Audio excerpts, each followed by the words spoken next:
Cuando hablamos de conflicto humano-serpiente, muchas veces pensamos inmediatamente en mordeduras, accidentes o especies peligrosas. Pero el conflicto empieza mucho antes de una mordedura. Empieza en el momento del encuentro. Cuando una persona se encuentra con una serpiente, tiene que tomar una decisión en cuestión de segundos: alejarse, pedir ayuda o matarla.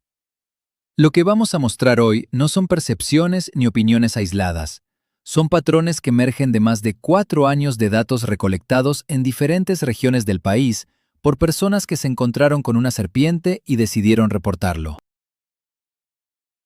Estos datos provienen de una red pública de avistamientos con cerca de 800 participantes activos.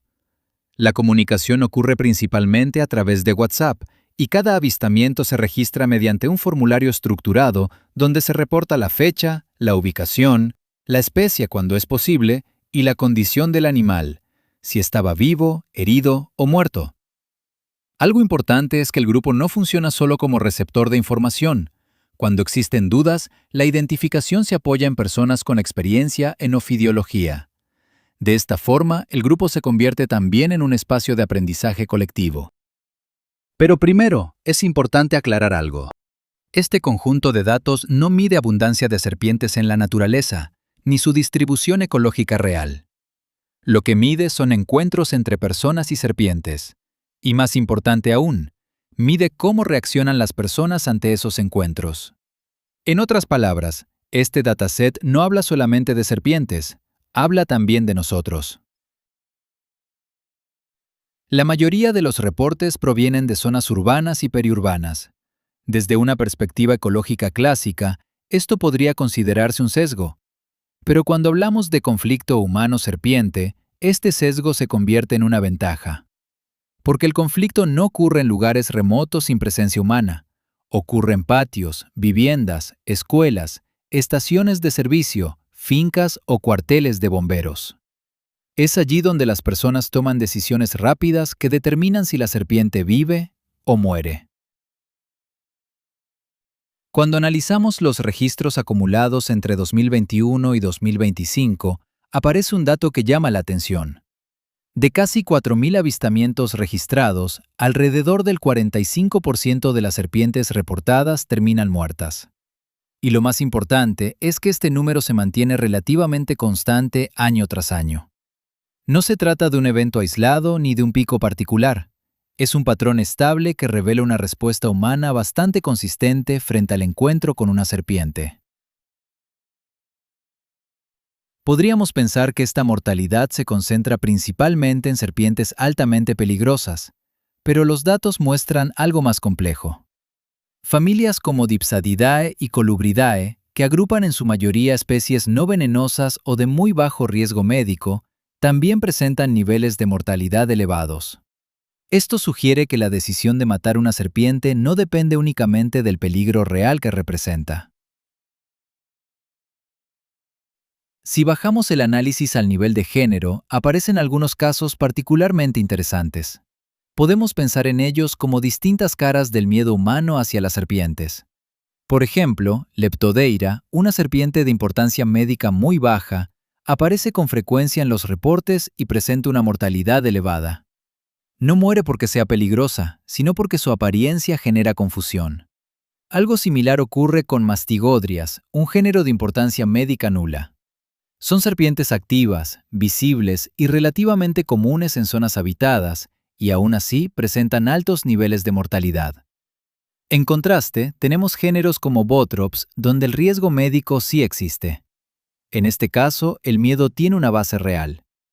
Y finalmente encontramos a Micrurus, las corales verdaderas, donde entra en juego otro elemento importante: el peso de los mitos culturales. Si miramos estos ejemplos juntos, vemos que el conflicto humano-serpiente no es uno solo. Son varios miedos superpuestos.